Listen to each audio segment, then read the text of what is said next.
क्योंकि बांके बिहारी है ना, 3 जगह से टेढ़े हैं प्रभु। थोड़ा ग्रीवा गर्दन झुकी हुई है, थोड़ा सा कमर झुकी हुई है, और थोड़ा सा चरण भी टेढ़े रख के खड़े होते हैं ठाकुर। 3 जगह से टेढ़े हैं। लेकिन क्यों टेढ़े हैं? अरे ये अकेले टेढ़े नहीं हैं। अरे बांके हैं नंद बाबा और यशमती, और बांकी घड़ी जन में है बिहारी। बांके कन्हैया के बांके ही ब्रात, लड़ा के बड़े हल मूसलधारी।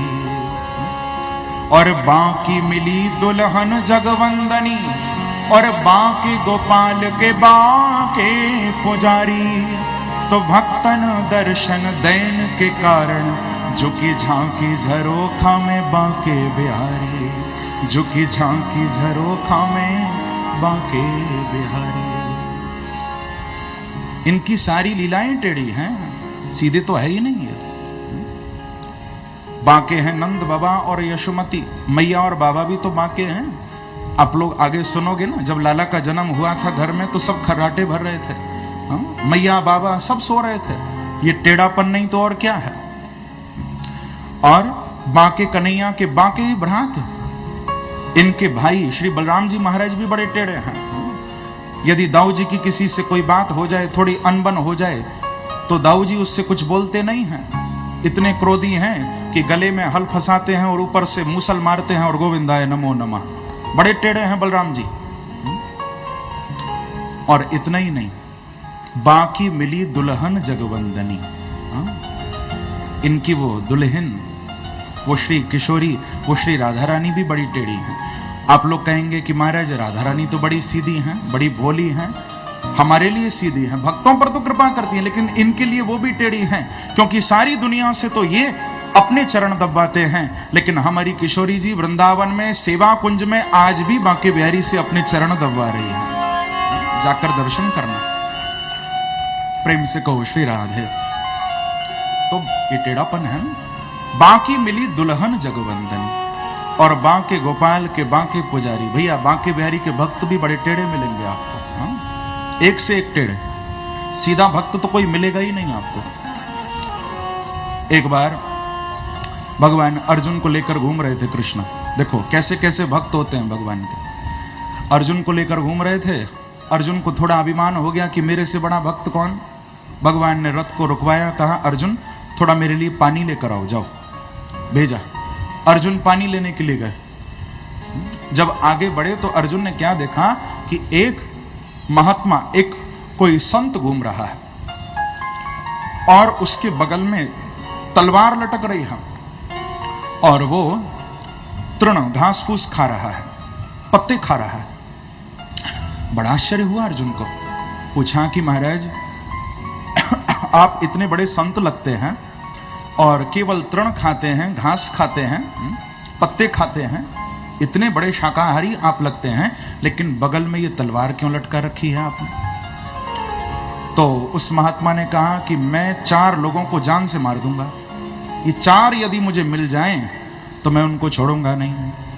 मैं इनको ढूंढ रहा हूं। ये यदि मुझे दिख गए तो मैं इनको तलवार से मार डालूंगा। बोले महाराज इतना भड़क क्यों गए आप? कौन है ये 4? इन 4 ने आपका क्या बिगाड़ा? बताइए तो सही, कौन कौन है? तो कहा कि सबसे पहला तो है ये नारद मुनि। बोले नारद जी से क्या दुश्मनी है? अरे एक क्षण के लिए भी हमारे ठाकुर जी को चैन से नहीं बैठने देता।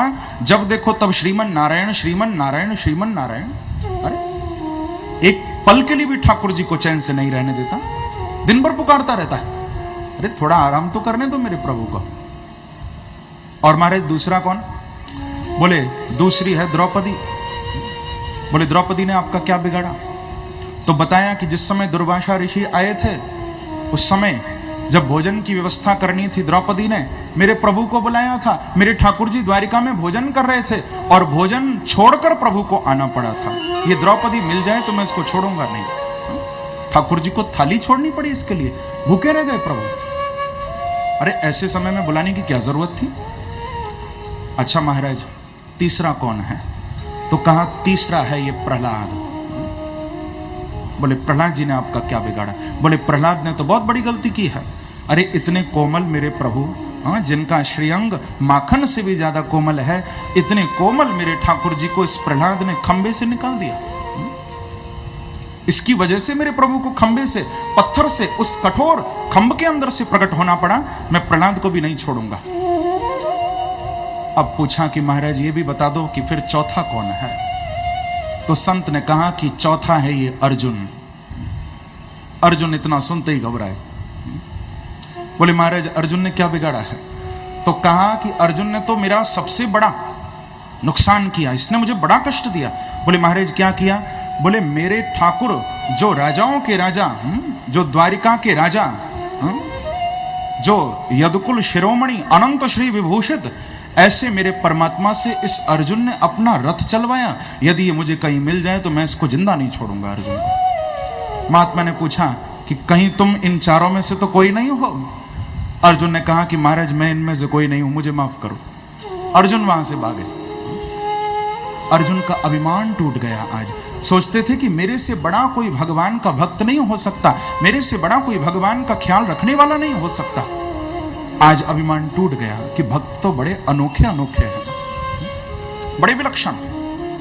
तो बंधुओं, कहने का अभिप्राय कि बांके गोपाल के बांके पुजारी, भक्त भी बड़े टेढ़े होते हैं। तो जब भक्त भी टेढ़े हैं, उनके माता पिता भी टेढ़े हैं, उनके भाई भी टेढ़े हैं, उनकी परम आह्लादनी शक्ति, उनकी दुल्हन श्री राधा रानी भी टेढ़ी हैं, तो हमारे बांके बिहारी यदि थोड़े से टेढ़े हो गए तो भैया क्या हो गया इसमें?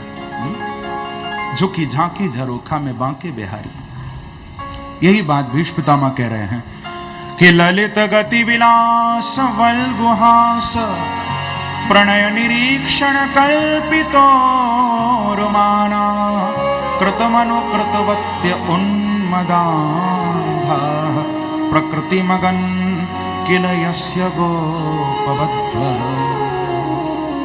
हे प्रभु, आपकी कितनी सुंदर, कितनी प्यारी चाल है, ललित गति विलास आपकी। और केवल चाल ही आपकी सुंदर नहीं है, वल्गु हास, आपकी मुस्कुराहट भी बड़ी अनोखी है। प्रेम से कहो श्री राधे। देखो, इन स्तुतियों में ही भागवत का सार रखा हुआ है। भागवत स्तुति पर ग्रंथ है बंधुओं। कथानक तो हम लोग सुनते ही रहते हैं, लेकिन भागवत का जो विशेष तत्व है वो भागवत की स्तुतियों में छुपा हुआ है। एक से बढ़कर एक स्तुति हुई। भीष्म पितामह कहते हैं कि महाराज वल्गुहास, कैसी सुंदर आपकी मुस्कुराहट है, आपकी मुस्कान है, अद्भुत अनोखी। तभी तो हमारे व्रज के भक्त श्री भगवत रसिक देव जी कहते हैं कि लखी जिन लाल की मुस्कान। एक बार जिसने बांके बिहारी को मुस्कुराते हुए देख लिया, फिर और कुछ देखने की इच्छा ही नहीं रहती मन में। लखी जिन लाल की मुस्कान, तो तीन ही बिसरी वेद विधि सब योग संयम ध्यान। सब भूल जाते हैं, फिर कुछ याद नहीं रहता कि नेम व्रत आचार पूजा पाठ गीता ज्ञान रसिक भगवत दृगदई असि ऐंच के मुख म्यान। लखी जिन लाल की मुस्कान। एक बार जो हमारे बांके बिहारी की मुस्कुराहट देख लेते हैं भैया, वो तो फिर किसी मतलब के नहीं रहते हैं। एक बार बस देखो तो कैसा मुस्कुरा रहे हैं प्रभु। अरे बांके बिहारी से करो प्यार इतना, बांके बिहारी से करो प्यार इतना कि किसी और से करने की गुंजाइश ना रहे। बांके बिहारी से करो प्यार इतना कि किसी और से करने की गुंजाइश ना रहे, और वो यदि देखकर एक बार मुस्कुरा दें तो फिर और कुछ देखने की ख्वाहिश ना रहे। ऐसी उनकी मुस्कुराहट है, ऐसी उनकी वल्गुहास, ऐसा वो मुस्कुराते हैं मेरे प्रभु, अद्भुत है। तो कह रहे हैं भीष्म पितामह कि प्रभु आपकी ये सुंदर चाल, ये सुंदर आपकी मुस्कुराहट भगवान बहुत अद्भुत है। प्रभु गोपियों के साथ पहले तो आपने उनको अपने रूप का दर्शन कराया, लेकिन फिर भीष्म पितामह कहते हैं यहाँ पर कि भगवान फिर आप गोपियों को छोड़कर भी गए थे। जब गोपियां आपको पुकार रही थीं उस समय महारास में, तो आप बीच में छोड़कर भी गए थे। देखो इस श्लोक में पूरा महारास का दर्शन है। यदि विद्वान थोड़ा भाव से इस श्लोक का पाठ करें, इसको थोड़ा समझें, तो पूरी महारास लीला इसमें छुपी है। सबसे पहले भगवान के वही रूप का वर्णन किया, क्योंकि महाभारत की युद्ध भूमि में भगवान कोई टेढ़ी मेढ़ी चाल से मुस्कुराते हुए नहीं घूम रहे थे। ये झांकी तो महारास की है। ललित गति विलास वल्गुहास प्रणय निरीक्षण। प्रणय निरीक्षण का अर्थ है गोपियों ने सबसे पहले महारास के प्रारंभ में प्रणय गीत गाया था। जब गोपियां आई थी भगवान के सामने, तो उस समय प्रभु ने कहा था कि आप वापस लौट जाओ। भगवान ने बड़े बड़े प्रलोभन दिए थे, जाओ पति की सेवा करो, जाओ माँ बाप की सेवा करो। लेकिन जब प्रभु नहीं माने तो प्रणय निरीक्षण कल्पितोरुमाना, गोपियों ने प्रणय गीत गाया था। और फिर उसके बाद जब प्रभु ने महाराज थोड़ा बहुत किया, लेकिन गोपियों को मान हो गया, तो यहां भीष्म पितामह कह रहे हैं कल्पितोरु माना। गोपियों को मान हो गया था, उस समय अभिमान हो गया था, तो भगवान फिर छोड़कर चले गए, थोड़ा दूर हो गए।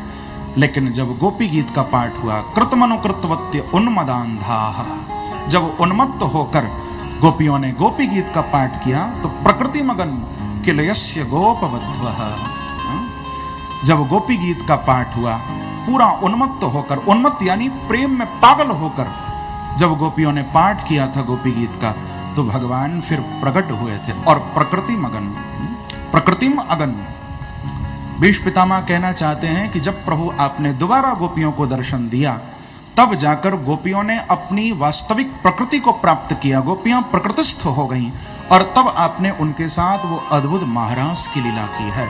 बंधुओं, यानी पूरी संपूर्ण महारास लीला एक श्लोक में बाबा ने बता दी। और ये महारास लीला तो इतनी गुप्त है कि उस समय ब्रजवासियों को भी महारास लीला का कोई भान नहीं था। न नंद बाबा को, न यशोदा को, न ग्वाल बालों को, किसी को नहीं मालूम था कि भगवान ने गोपियों के साथ रास किया। ये बात केवल गोपियां ही जानती थीं। तो मुझे तो ऐसा ही लगता है कि भीष्म पितामह तो वास्तव में भगवान के परिकर की एक गोपी ही हैं, नहीं तो ऐसा वर्णन और कोई कर नहीं सकता। यदि ये झांकी बाबा के हृदय में अंतिम समय में प्रकट हुई है, तो इसका अर्थ है कि भीष्म पितामह ने महारास देखा था। ये तो कोई बिछड़ी हुई गोपी है प्रभु की। थोड़ा वीर रस ज्यादा प्रिय था, तो युद्ध भूमि में आ गए थे भगवान के सामने। वास्तव में तो ये गोपी हैं। भीष्म पितामह की स्तुति ऐसी अद्भुत है बंधुओं कि इस स्तुति में शांत रस भी है, इस स्तुति में वीर रस भी है, इस स्तुति में बड़ा अद्भुत माधुरी रस भी है, प्रेम रस भी, श्रृंगार रस भी है। बहुत सुंदर स्तुति है बाबा की।